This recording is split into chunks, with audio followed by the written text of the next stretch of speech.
Hi there, Duke fans. Episode 596 of the DBR podcast, the Duke Basketball Roundup. I'm Jason Evans, here with you today as we are going to talk about the game against Florida State, the McCain game. I'm just going to go ahead and call it that. I think that's officially the name of this contest. Joining me, as always, my buddy Donald Wine. Donald, how you doing this fine Sunday morning? Jason, wait, hang on. Sorry, you got to start over. You didn't announce the name of this podcast, right? It's the Jared McCain Basketball Roundup You're, today. you're, man, thank you. Let's start the whole thing over. You're right. I can't believe I messed that up. Yeah, wow. I mean, what a day did Mr. McCain have as the Blue Devils take down Florida State 76-67. We're going to dive right in because there's a lot of stuff to cover on today's podcast. By the way, after we're done talking about the game, going to take a quick break, and after that break, we're going to talk about the NCAA releasing their first sort of sample seeding, so to speak, of the NCAA tournament. A lot of stuff to talk about there. We're going to have a special guest on who knows all about that kind of bracketology kind of seeding sort of stuff. But Donald, let's begin, as we always do in this contest, with the headlines. I know you had a look. The inbox was exploding. DBR podcast at gmail.com. Everybody was sending us their headlines, and virtually every one of them had to do with Mr. Jared McCain. Yeah, and let me tell you, I think we got about 40 headlines. This is like one of the most headlines we have, and as you mentioned, a lot of them, really, really sunk in on the fact that Jared McCain had a historic game. Let's start with Michael Slaughter. He just wrote, nailed it. McCain sinks 8 threes in dominant performance versus FSU. Of course, alluding to the nails. We'll have some of those more in a minute. Michael Slaughter also wrote, he's got that dog in him. McCain silences haters and creates many more in record-setting performance versus FSU. Thought that was good. Tom Wildermuth, I thought this was great because just simply Jared, but the E's were threes, eight of I them to noticed be that. exact. And he had the exact right That number of E's, by the way, of exact right threes, I number of should say. E's. Yeah. David Gorrit said McCain polishes Knowles at Tallahassee Salon. I thought that was very, very clever. And then finally, we have, or a couple more. Josh Levinson. He has Knowles McCain stop him. Then McCain only hoped to contain him. I thought that was great. And then Chris Bynum, everyone was referencing the nails, referencing how hot he was. Chris Bynum took it back old school, ladies and gentlemen. He wrote, he's on fire. McCain becomes NBA Jam cheat code and win over Seminoles. I love that one. By the way, there were a couple others that you missed. I'm surprised. I mean, like there were so many. I'm not surprised There you was missed there them. was 90 million of them. But I So want I could only pick six. Mark Esselstein had McCain inflicts McPain. I Mm-hmm. like that. Rogan Fox had McRain. I thought that Yep. was a pretty good one. People definitely having fun there. And David Koiza with Proctor nowhere near. McCain says, "Hold my beer." I'm sorry. That's some good stuff. And the last one, John Grantland, the devil went down to Florida looking for a knoll to steal. Little Charlie Daniels band there. Yep. I appreciated all of those. Donald, it is clear we must begin our conversation with Mr. Jared McCain, who set a record, most three-pointers ever hit by a freshman, tied Zion Williamson for the most points ever scored by a freshman with 35 of them. Man, give me your hot take. How great was Jared McCain? Jason, I can't believe you didn't start with the real winner of this game is that Jared McCain had 4 rebounds, 3 steals, and 1 assist. And yes, he had 35 points and 8 threes. This was a man who was all over the place. But Jason, I mentioned the rebounds and steals because there was a couple of moments where those steals led to 3-pointers on the other end for him. The rebounds led to 3-pointers or shots on the other end for him. And he cooled off a little bit in the second half, which is what happens when you put 25 up in the first half. But he was unstoppable. I mean, it was step back threes. He ran from the logo with it, like corner threes, wing threes. Again, hand in the face, open threes. The fact is, after the game, they were talking with a couple of people, and they talked with Chris Carrawell. They said Chris Carrawell said that Jared McCain, in the years that he's been at Duke, is the hardest working Duke athlete he's ever seen. And we've talked about on this show about how he, will after a win, we'll go in the gym and rattle off 500 threes because he wasn't satisfied with his 3-point fours. This is what happens, ladies and gentlemen, young ones out there who are listening to this podcast. This is what happens when you do the work. It pays off. And for him to have 8 threes to set that record, to again tie Zion Williamson and always be linked with guys like Zion Williamson and RJ Barrett and JJ Redick, Jason, these we're looking at the list of people. Marvin Bagley. We're like, yo, first of all, I've seen all these guys play Yeah. live. Second of all, I've seen all of these have happened in the last like 7 years. So like, except for JJ Redick, who stands the test of time. And there was a point where we thought he was going to go for 40 because that's how on he was and that's how well his shot was going. So I'm really proud of the fact that the fruits of his labor are starting to pay off, and he's become our most lethal offensive player. Straight up. I mean, there's times where Jeremy Roach, right, is the clutch guy, Yeah. but from start to finish, if there's a guy who's proven all year long that he's the most lethal 3-point shooter and the most lethal, shooter on our team, it's been Jared McCain, and it's because of the work that he's shown in practice. Yeah, look, I love I'm going to go ahead and say it now. We're not going to go ahead and do play of the game later on because my play of the game, the two possessions he had back to back at the 6 minute mark, where he hit the one from the logo, and then on the very next possession did that step back where he touched Mm-hmm. nothing but net.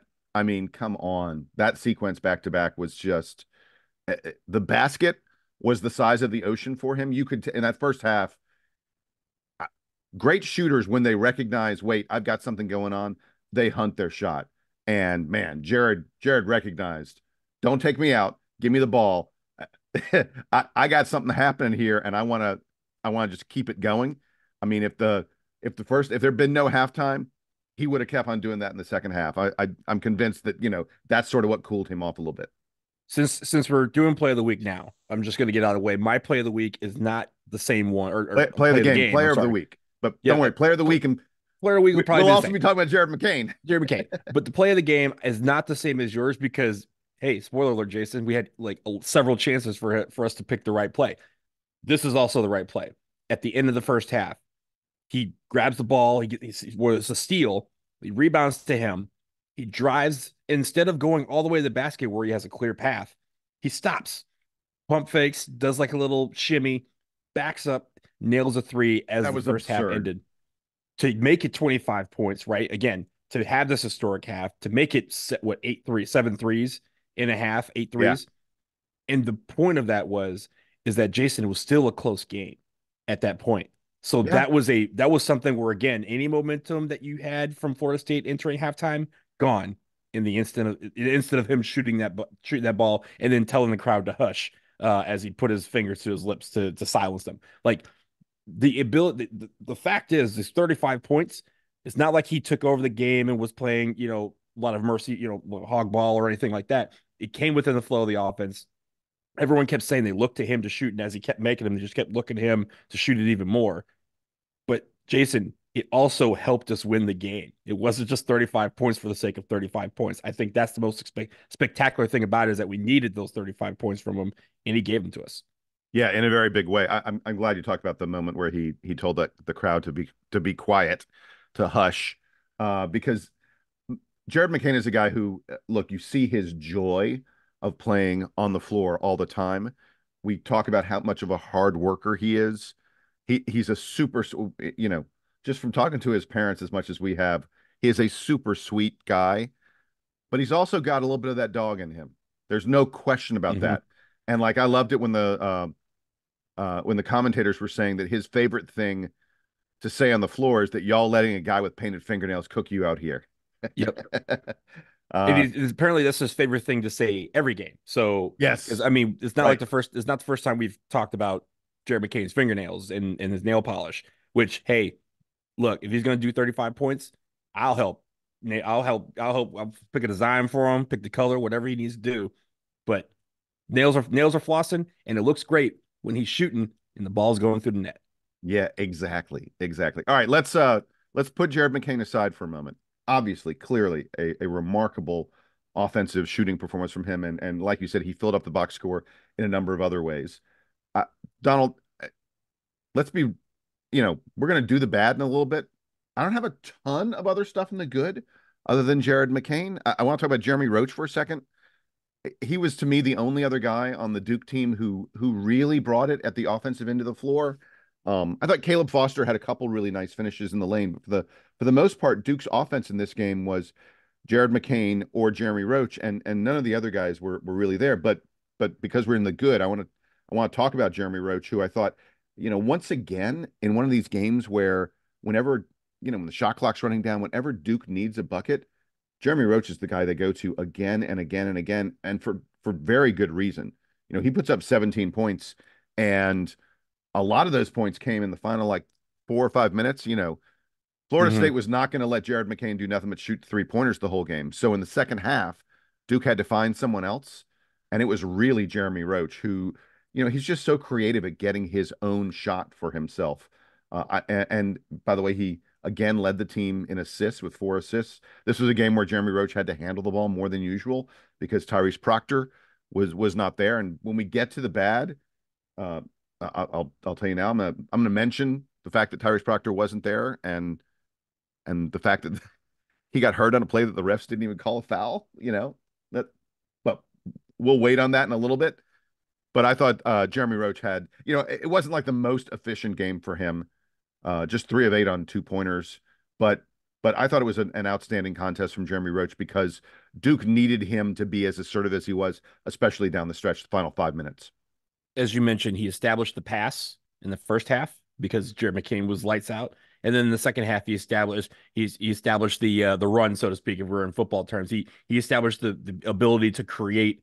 And when they were keying in on McCain, and for good reason, Jeremy Roach is like, "Hey, sorry, still shouldn't leave me open just because he's going off for 30. Like, I'm still in this ball game. I'm still able to destroy you on the offensive end." And that's what he did. And I think that's the key here, right? In the first half, he mentioned that McCain was so hot that they just were like, we have to defer. Like, this is not a situation where uh, it was forced. It was, hey, this kid is playing out of his mind right now. Let that man cook, as the streets say.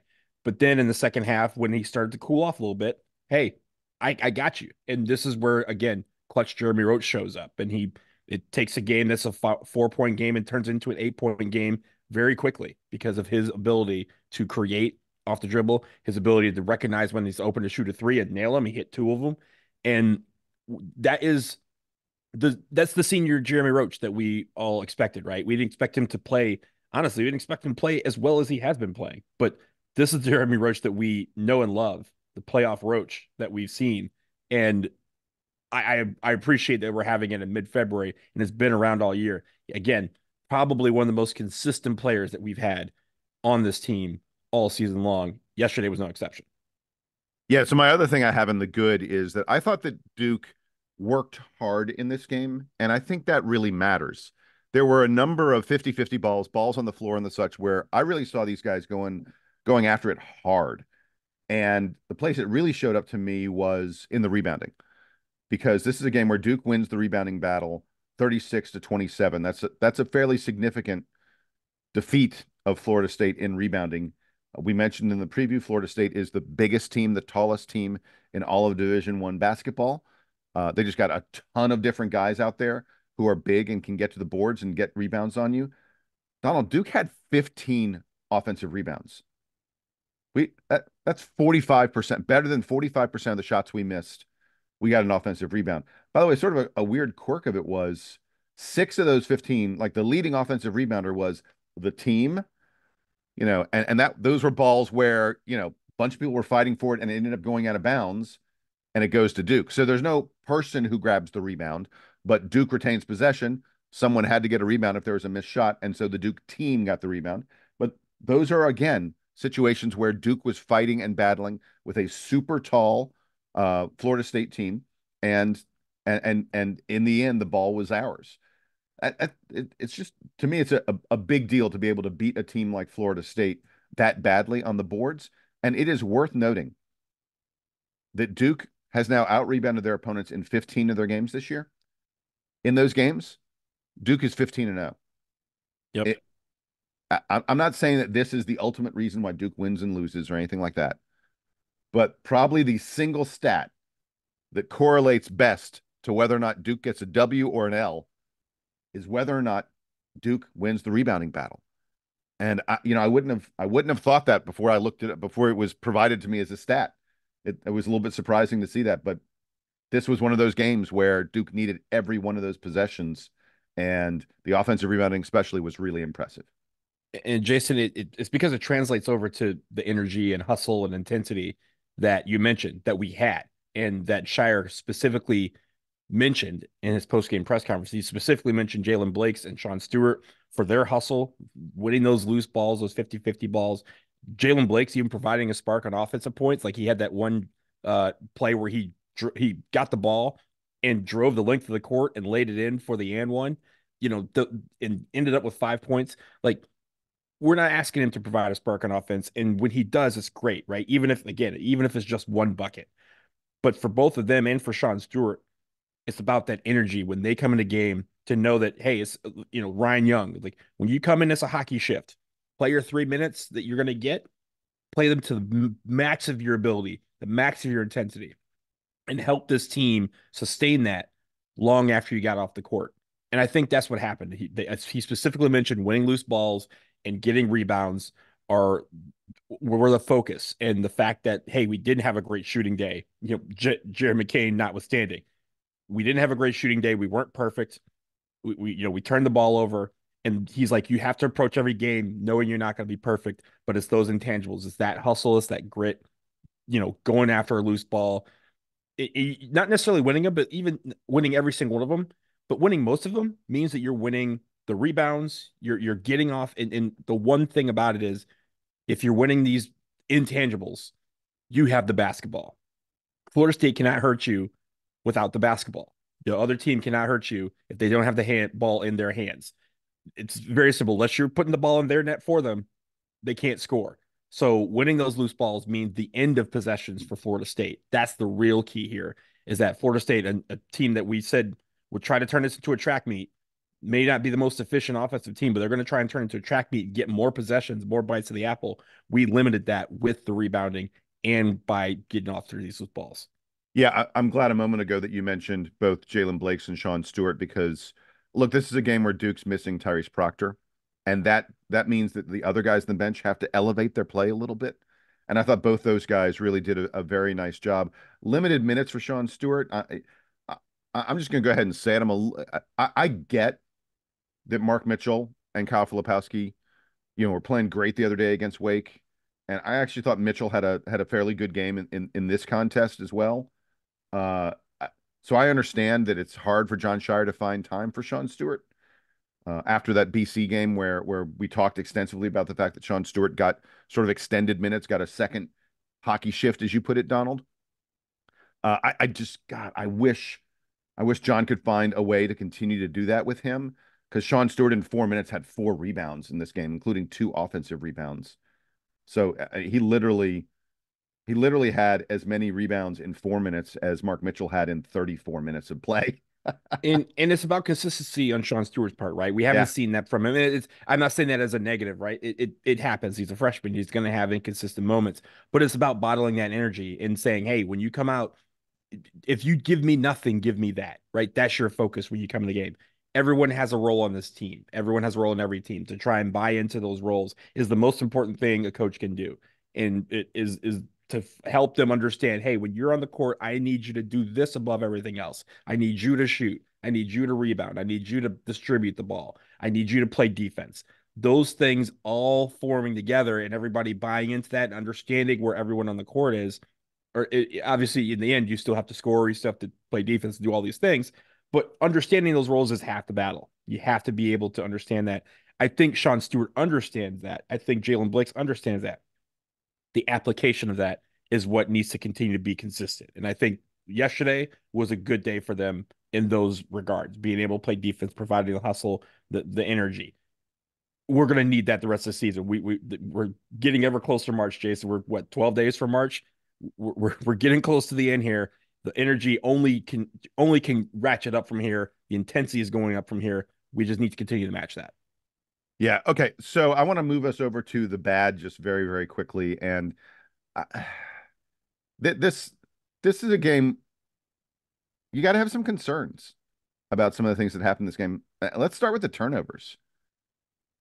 Man, I mean, Duke had a number of really, really ugly possessions in this game.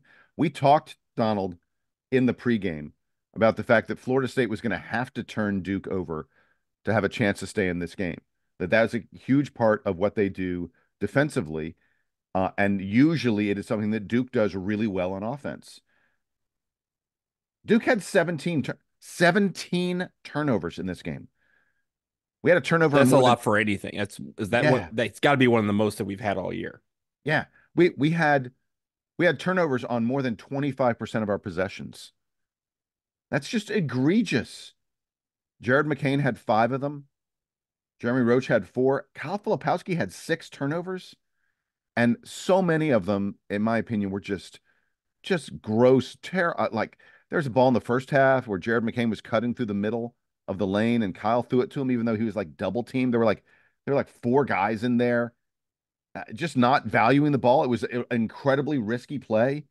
Jeremy Roach caught a ball at one point while standing on the out of bounds line. Uh, uh, Jared had a couple forays into the lane that ended with the ball ping ponging around for anyone to grab. Like we didn't value the ball. We didn't take care of it. And this is what kept Florida State in a contest where really they probably shouldn't have been in the contest at all. I mean, let's be clear. Jared McCain had a career game.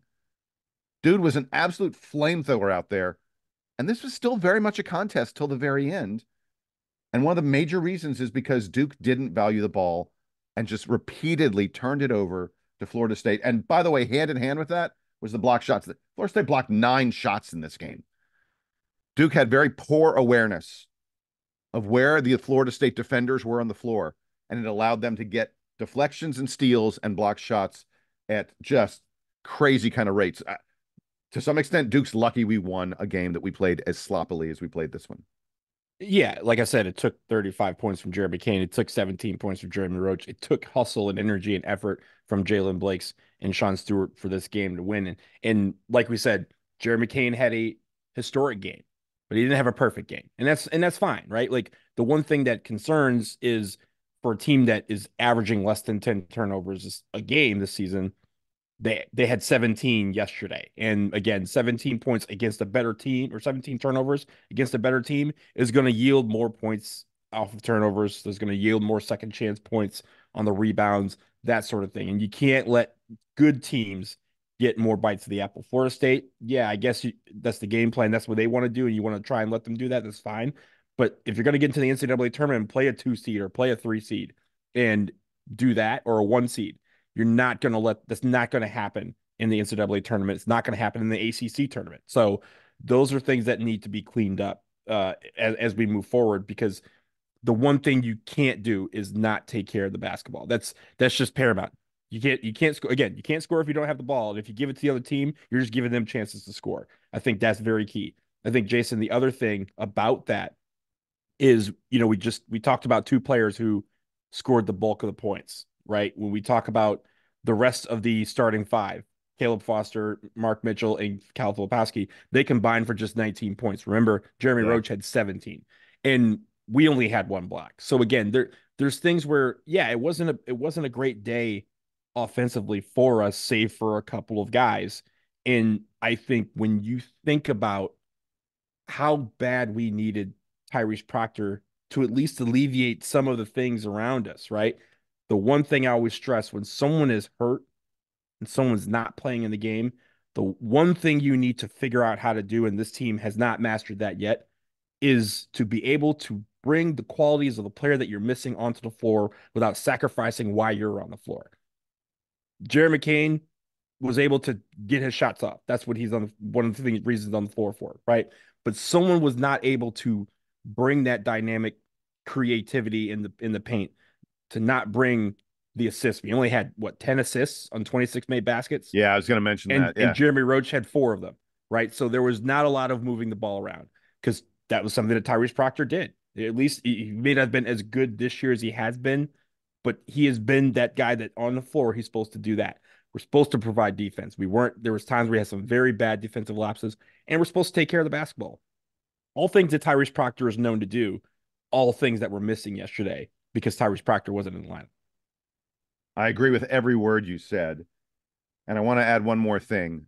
I, I don't know why, and maybe it's just my pro Duke bias, but man, it feels like every game Duke gets hosed by the refs. And I hate complaining about the officials because there's not a grand conspiracy, pro or con any team. The refs are out there doing their best they can. They are not inclined to favor one team over another. They make calls so quickly that they don't even have time to process, oh, was that a guy in blue or was that a guy in white? But man, the inconsistency, the physicality that the refs are allowing is just and the just obvious stuff that they're missing. Like Ryan Young goes up with a layup, the ball clearly hits the backboard, and then Florida State wipes it away, and they don't call a goaltend.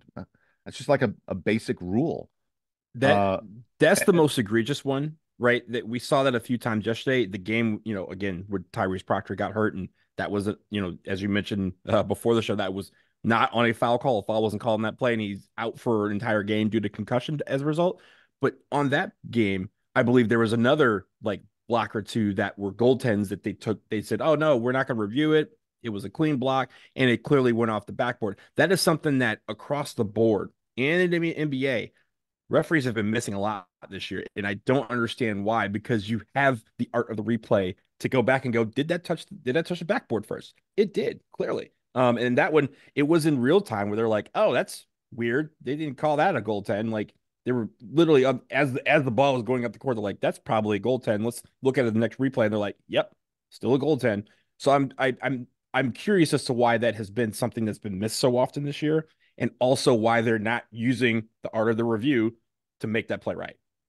I think there's some plays that are reviewable and some that aren't. I'm not sure if a goaltend like that is reviewable. I don't know. Look, I'm not an expert to know all the different rules about that kind of stuff, but it wasn't just that kind of play. I mean, at the 10-minute mark of the second half, what's his name? Darren Green of Florida State just rammed into Jared McCain, like sent Mm-hmm. him sprawling and right into Jared's chest, and the refs, didn't do anything. There was a time a couple minutes after that, Jared McCain was in the lane, surrounded by guys. It was the play where he ended up drawing a technical on Green, Yeah. but he was surrounded by guys, and on the replay, you saw like two or three Florida State guys just like grabbing Jared McCain's arms, not like nowhere near the ball. I don't know why the announcers they were reviewing the technical, so they weren't paying attention to that. But I was like, he's clearly fouled. I mean, like it's not even close. He's clearly being fouled there. I saw Kyle Filipowski and Mark Mitchell and Ryan Young just repeatedly get whacked as they were trying to take them, just like hit hard as they're trying to take the shot up in the lane. And again, I don't know what it is, but it feels like Duke is getting the short end of these calls again and again and again. I think it may be a little bit of our style. We are not as physical as a lot of these other teams in the ACC. Our big men are a little more skilled, perhaps. And I think that as a result, they don't do as much whacking as they get whacked. And so that may be why it feels like Duke isn't getting the advantage of the calls the way they should. But look, this all goes to we talked, Donald. Florida State's one of the worst teams in the country at fouling players, at putting guys on the free throw line. Duke took 20 free throws in this contest. That's okay. It's not a very big number, though, especially against a Florida State team that usually puts guys in the line a ton of the time. We mentioned that usually a typical Florida State game, you're gonna shoot about 4 free throws for every 10 field goals you attempt. Like, sorry, out of every 10 shots you attempt, about 4 of them are gonna be free throws. Didn't make sense. Mm-hmm. That makes more sense. In any event, in this game, Duke ends up taking 56 shots from the field. Only 20 of them are free throws. And usually Florida State you'd be up closer to 30 or so shots at least, because Florida State's a team that typically fouls a lot, and Duke just didn't get to the free throw line nearly as much as I thought they would. So, Jason, I think if the one thing that I am thinking about with the physicality, right? If we played as physical as some teams in the ACC do, as some teams around the country do, we would be on SportsCenter every day because people would be crying about how Duke gets all the calls because we throw people to the ground. If we played like the Bad Boys Pistons, right, we would be excommunicated from the NCAA for how we play. But it means everyone else knows that, and everyone else uses that to their advantage against us. But Jason, in spite of all that, I want to end with a little bit of a positive note. And it comes from our good friend, the K-Man, David Kermit. Now, he said before the season, if you ask yourself where are Duke's historic, tough spots that they have to play on the road, not necessarily in any order, it's Blacksburg, Tallahassee, and Raleigh, right? We talked about that before the season, that those 3 games were going to be super difficult to go into and get a win. We've always had difficulty playing there. Blacksburg even coming up, being the back end of the Saturday and Monday double. Well, Jason, we've won at Blacksburg. We've won at Tallahassee. Raleigh's the only one left. So that's not any road win is big win, but especially when you go into a place that you play difficult and they play you tough and the crowd is always on you and you walk out of there with victories. Not too bad, my friend. Not too bad. All right, with that, I think Donald, you got anything else in the bad that you want to talk about, or are we good? No, should we talk about Jerry McCain again, player of the week?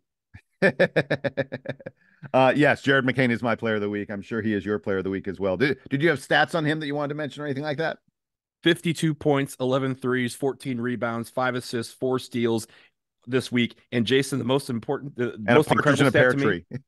Yeah, no, the most important stat or most incredible stat, I think, he only missed 3 minutes and 2 seconds of gameplay all week. Yeah, yeah. He played almost 40 minutes yesterday. He played almost 38 against Wake Forest. Boy, that's fun. Because you'd be crazy to take him out of the game. That's why. Right. The way he's playing, nope. All right, we're going to take a quick break. On the other side, we're going to welcome in a special guest as we talk about the NCAA's first crack at what the seeds will look like in the NCAA tournament. March Madness in February. That's coming up.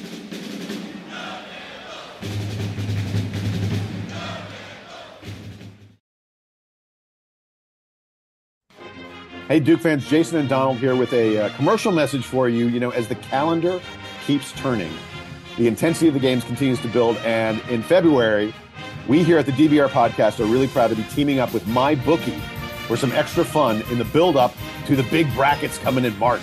That's right, Jason. And as we watch the push towards a regular season crown, MyBookie is offering a special promotion to listeners of this show. Head to mybookie.ag, and when you sign up, you get a 50% sign-up bonus by using our promo code DukeMBB. Even easier, Jason, you can use the link in the notes of this show, and it will take you directly there. Heading into the week, Duke was 27-1 to win the national title. Big games this week against Florida State and Miami. Game props, it's all available at MyBookie. Dude, 27-1, I might take some of those odds. I like that. Look, give me that money. Yeah, again, we have teamed up here with the folks at MyBookie for a special promotion leading up to the craziness of March. Use the link in our show notes. Receive a 50% sign-up bonus up to $1,000. Wow. I don't know about you, Donald. I'm not wagering $1,000 all that much. I'm not. By the way, you also get a $10 casino chip with that. So more fun for the build-up to Phoenix in the Final Four. Bet anytime, anything, anytime, anywhere with MyBookie. And thanks to MyBookie for partnering with the DBR podcast. Don't forget to use that promo code DukeMBB.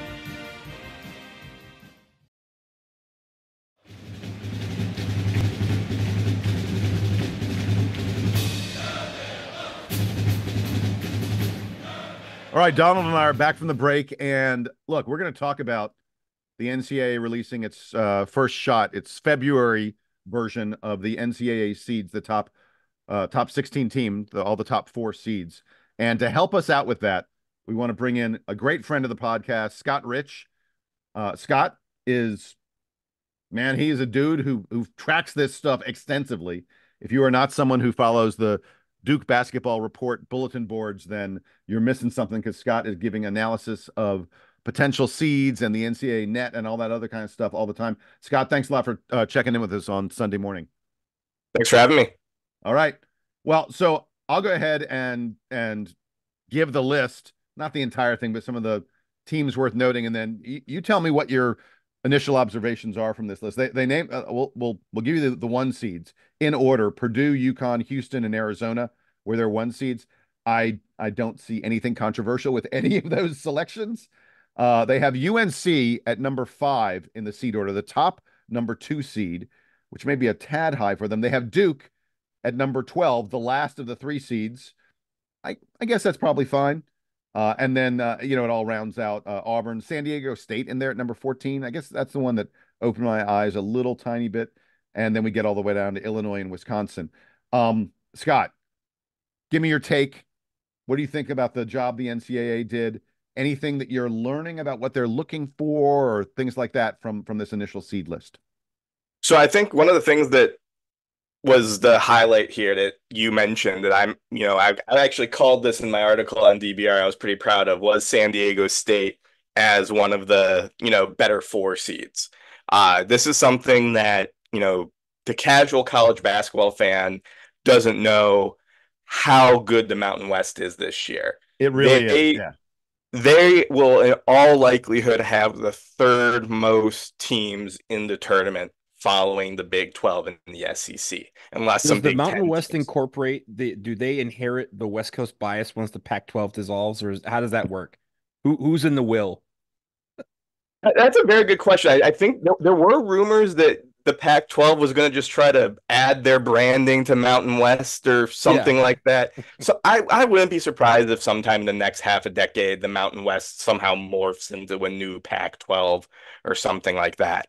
But they play some really good basketball there. And San Diego State is a team that's the top of the conference, where it was in the Final Four last year, so it has a little bit of that, name recognition.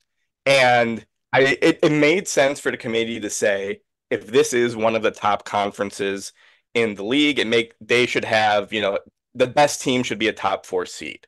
This was something that most of the bracketologists, if you look at, the consensus on bracket matrix, had San Diego State as a 5 seed. They end up as a high 4 seed. It wouldn't surprise me if whomever comes out of the Mountain West as the best team ends up in that top 4 consideration, especially since it's really easy for the committee to then just put them out in the West bracket as the West number 4 seed. The other thing that was, the main story, which was obviously relevant to us, is UNC.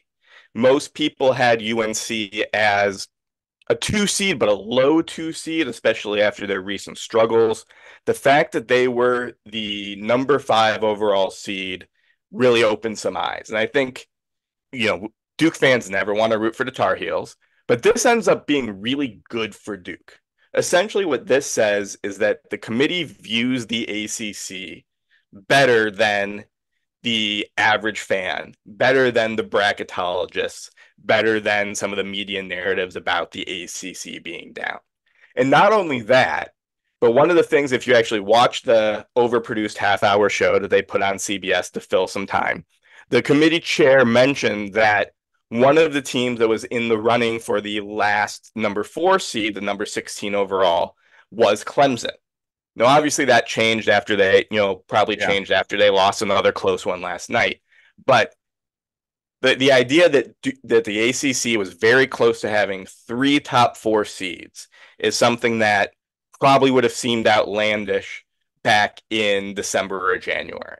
So what that means is the ACC is not this down in the doldrums conference in the eyes of the NCAA selection committee, which is, again, the only people that matters. Who cares what Joe Lunardi puts on his weekly update? It doesn't matter. All that matters is what the selection committee says. And so the reason that this is good news for Duke is if you dig in and you look at UNC's resume compared to Duke's, there aren't any huge differences. Both Duke and UNC have 5 Q1 wins. They're both, in the same range of the net. The net ranking as a raw number doesn't matter as much as, okay, is there a huge outlier? Duke's now 2-2 in Q2, UNC 6-1. That's a little bit of a differentiator. But then you go look at the non-conference resume. Duke arguably has a better non-conference resume in the fact that there are 2 Duke wins against top 20 net teams on neutral sites. UNC's best non-conference win is Tennessee. In a vacuum, that looks great, but that was a home game. And we all know the selection committee values or devalues home wins and values neutral site and road wins a little bit more. So it is well within the realm of possibility that if Duke goes on and claims the title as the best ACC team, that they're going to end up being a number 2 seed in the tournament, which is something that, again, a few weeks ago, I think many people thought might have been a pipe dream. That is something that is going to be a challenge. Duke has to take care of business, but that is now very much within its grasp. Scott, I think the one thing also that I'm looking at here, there's a couple of things. First of all, of course, they consider a bunch of different things in evaluating who these top 16 teams are. They evaluate the eye test, they evaluate the records, again, quad 1 versus quad 4, all those things. They also look at some of the algorithms that all of us do here on this show, right? KenPom and the net. Those are two of the algorithms that are taken under consideration. And when you look at some of these seeds, I mean, there's some that stand out to you. Like, of course, I think Purdue was the number 1 overall seed if the tournament began today. But if you look at KenPom and the net, number one, Houston, both polls. Like those. So you have teams that are super strong. You have teams that are kind of, hey, maybe they shouldn't be here. Wisconsin, right? 22nd in the net, 19 in KenPom. San Diego State, Jason mentioned, 18 in both KenPom and the net. You have some teams that are a little bit outliers. But what's clear is this. The one thing I always look at when you see these top 16 is how many of them actually end up in the top 16. And usually every year when they release this, since they've done this, I think it's done this for 7 years now. Yeah. Every year, I think the lowest that they've had is like 11 out of 16 correct. And I think that was that year that like everyone basically lost their conference tournament and they had to figure out who was going to be the number 1 seed because like the top like 6 teams lost in their conference tournament. So you have this situation here where you're looking at this and yeah, maybe a seed line or two might change, but for all intents and purposes, you're looking at what the committee feels as the top 16 teams. And it's going to take a lot for them to say, oh, this team is no longer a part of that. Like, of course, one of these teams could go on a run. One of these teams could go on an absolute abysmal streak over the next few weeks. But for all intents and purposes, you're looking at what they're thinking about, what they're considering with the NCAA tournament field of 68 and how teams, and I think for the teams that are not on this list, right? Not necessarily the 5s and 6s, but really we're talking about the 11 seeds, the guys on the bubble, the teams that are in these mid-major conferences that may only get 1 team in, and their idea is to hopefully make it 2. And they have to really, over the next couple of weeks, focus on those quad 1 opportunities and even those quad 2 opportunities, because again, there's only really a few opportunities for all of these teams to get quad 1 wins. So focus on those top 2. But I think in the case of the ACC, the fact is, as you mentioned, the committee is not looking at us like a slouch conference, which I think is great for the ACC. I don't think that means we're going to get 8 teams in, but it does mean for those Wake Forests and the Clemsons, the teams, even Miami, if they can turn it around, those teams that are considered firmly on the bubble or trying to get to the bubble, this is an opportunity. The door is open for them to say, hey, we finished strong in the ACC. We got in the top 5 of the conference, and a conference that you think is very strong enough to rank 2 teams in the top 16 of the tournament. Give us a chance. We're not going to let you down. We're going to make it where this is an exciting tournament for you, and we're going to rattle out, and we have the opportunity to beat anybody in front of us. So that's really the focus here. I think the seeding itself, again, there'll be some shifts one way or the other, but for the most part, this is telling the ACC, step up. You guys got an opportunity here. Take advantage of it. I do want to chime in real quick. You mentioned Houston, and I think Houston is an interesting case because, like you said, the metrics all say Houston is perhaps the best team in the country. Compared to the other top seeds, Houston actually had one of the weakest non-conference schedules. They have a handful of Q1 wins, but they're all sort of at the bottom of Q1. Some of them are at risk of falling out. When you compare them to the Purdues and the Connecticuts and the Arizonas, they don't have that top line marquee victory. So I give the committee credit for, with Houston, and then also a little bit with I think it was Auburn, with listing them lower than some people expected. Mm-hmm. Those were 2 teams that passed the eye test, looked good in the metrics, but didn't have strong non-conference, at least relative to other teams. And the committee actually stuck to their guns and reflected that in the rankings. And because of that, I think a low-key storyline going down the stretch is there's big separation between the top four teams and the rest. But even though Houston is ranked above Arizona right now, I think they're the more vulnerable of the one seeds to fall off the line. If they go into a slide in the Big 12, which can happen in the Big 12, and you're comparing them to a Tennessee or a North Carolina, or even a Kansas if Kansas ends up claiming the Big 12, then you're looking at that non-conference resume, and Houston is going to lose out.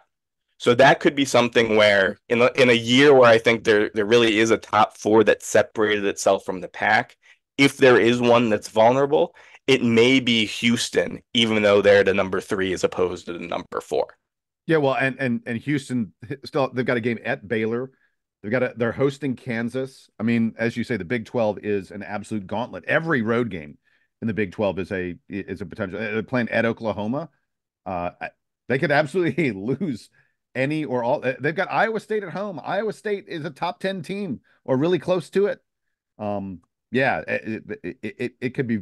I agree with you. I think Houston is a team that is in real danger potentially because there are so many pitfalls ahead of them. Hey, Scott, I wanted to ask you, and you're not necessarily prepared for this, but so for Duke to get up to the number 2 line, how many more losses do you think this team can take? Like, I think if Duke only loses one more game the rest of the way and wins the ACC tournament, I'm including the ACC tournament in this, I think Duke's going to find itself on the 2 line. On the other hand, you know, I'd be interested in hearing from you. You know, how many could they lose? Could they lose 2? You know, let's say I'm not even sure which 2 games they could lose and still get there. It'd be tough because probably one of those losses is UNC, and if we lose to UNC again, it becomes very hard, I think, to rank Duke ahead of Carolina. I agree. I think that there are 2 scenarios to consider there, which is, do we beat UNC or do we lose to UNC? I think if we take care of business and we beat UNC, I think one loss comfortably gets us on the 2 line. Again, depending a little bit who it is, depending on if the ACC helps us out and there's, you know, some of these teams on the border of Q1, Q2 end up elevating themselves. I think that 2 losses doesn't put us out of the running, especially if that second loss is, you know, in the ACC title game, for instance. But if the loss is to UNC, then there's no room for error. Duke has to win every other game because, again, that is the lone opportunity for a really, really marquee win in conference that the teams from the Big East have. You know, Connecticut now has that on their line, you know, blowing out Marquette. Marquette does get another chance at UConn at home. Kansas and Houston have obviously played each other, get that chance at those marquee wins. Duke only has 1 more, maybe 2 more shots than that at the I would argue the game at Wake is an opportunity for a pretty big. I mean, Wake's a pretty darn good team. Oh, I agree. Well, I think that is one that to the ACC fan that looks like a big win, but to the selection committee, when Wake is still a net 40 to 50 team, that's not necessarily the quality of that win. If we were to get it, may not necessarily be reflected in the metrics that the selection committee is going to use. That's just the unfortunate reality of how Wake's slow start, ended up weighing them down. Well, at least for Duke, right? There's a couple of things. One, when you look at the schedule for the rest of the regular season, we have at least 2 quad 1 opportunities at Wake Forest and then home against UNC. Then you also have borderline ones where you're looking at Miami, borderline quad 1, quad 2, at NC State, borderline quad 1, quad 2. And then you have Louisville, right? But then you also have the ACC tournament. If we finish number 2 in the conference, number 1 in the conference, it's almost assured that we're going to see quad 1 games in those 3 games that we need to win the NCAA tournament. And of course, Jason, that could mean beating UNC at home. It could also mean potentially meeting them again in a proverbial final. So you have those opportunities in front. So if Duke wins the games laid in front of them, that's one thing. But I also think the committee, what they've also been taking into account, Scott, when you were on the show a couple of weeks ago, we talked about the fact that the historic low percentage of teams winning on the road, ranked teams winning on the road against unranked opponents, much less ranked opponents, is historic. The fact is, we have 3 games left on the road. Again, one of them is a quad 1 opportunity. If we're able to win those, and the other 2 are the borderline quad 2, quad 1s. We win those, and those teams somehow elevate themselves to quad 1 status. You get back in that committee and go, yo, Duke finished out. They won 3 games on the road. Those 3 games were quad 1 wins on the road. It doesn't matter who those teams are. They will rate those, and that's clear in this rankings here. They're going to rate those road wins because there are so few in college basketball this year. Yeah. So I'll finish my thoughts here with one last thing, which is it's really easy to project Duke's road out, not thinking about the fact that other teams are going to lose. And that is the reality. I think in all likelihood, Tennessee's got a couple more losses on their schedule. The SEC is better than the ACC. Teams like Kansas and Houston and Iowa State and Baylor from the Big 12 probably have a couple more losses. They play each other. Someone's got to lose, right? Exactly. By definition, they're going to have some losses, right? So it will be an interesting question if Duke has similar Q1 records to some of those teams, but with fewer losses. Does the committee say, okay, this team won more games, let's reward that? Or does the committee view that relative to the level of the conference? And that is one thing that they have been somewhat inconsistent. And I've talked a lot on DBR about how inconsistent the committee is about valuing losses versus wins. They look really hard at how good your wins are. There's a little bit less emphasis on how good or bad your losses were, which is one reason why I don't think we need to worry too much about the Georgia Tech loss or the Arkansas loss. You know, unless it's really splitting hairs, the NCAA has shown that that's not the first or second differentiator that they go to. So again, if Duke is up 2 losses in the loss column on some of these other teams, that's going to be an interesting question that really is, we don't know how the selection committee is going to go when you compare an ACC 6-loss team versus a Big 12 8 or 9 loss team. I like it. Hey, before we go, one last quick thing. Donald, I know you wanted to mention an old longtime Dookie who may be better known for stuff he did away from Duke, has left us. And I know you wanted to mention something very quickly about that. Yeah, just yesterday we heard of the passing of Lefty Driesell at the age of 92. He's a legendary coach, one of the great coaches in college basketball history, over 760 wins. I believe the only coach in the history of the NCAA to win 100 games at 4 schools. You mentioned Jason. Donald, I actually found out there's, I think Cliff Ellis is there. There's one other. Cliff Ellis. Yeah. But, okay, but so an unbelievable thing to do that at 4 different unbelievable stats to have that kind of success at so many different places. Again, taking 4 teams to the NCAA tournament. He won the NIT in 1972. He's won the ACC tournament before, the SoCon championships several times. Stops at Davidson, Maryland, James Madison, and Georgia State in his coaching career. But of course, he played at Duke from 1951 to 1954. He's one of the all-time greats, one of the all-time legends, not just on the court, but also in life. If you've ever shook hands with Lefty Driesell, you know that he was just a very thoughtful young man. And I know, Jason, we're coming up on episode 600, so I'll be, interested to learn more about Lefty as a person. If when we get Kenny on, once we get to 600 in just a week or so. But I wanted to make that note because when a legend passes, it's far too soon. But at 92, this man left a legacy behind him. So rest in peace, Lefty Driesell. Always going to be a member of the Duke family and so many other families. There's a lot of people across college basketball who are sad today because he's no longer with us. And rest in peace to him and condolences to the family. Yeah, like Donald said, in just a few days, about a week or so, we're going to be having episode number 600 where Kenny Denard will join us. The dog has joined us in episode 100, 200, 300, 400, 500. As we approach 600, he's coming back on. And Kenny, of course, had a relationship with Lefty. He knew Lefty pretty darn well. And so Kenny's going to be on and talk about that a little bit. Until then, we're going to wrap things up here on the latest edition of the DBR, the Duke Basketball Roundup. That's Donald. Scott Rich, thanks. Scott, appreciate it, man. You're the expert. Thanks for having me. Yeah, you gave us good content. I love it. I'm That's Jason my job, Brown. right? There you go. Exactly. All right. Time for the Duke Band to play us out and take us home.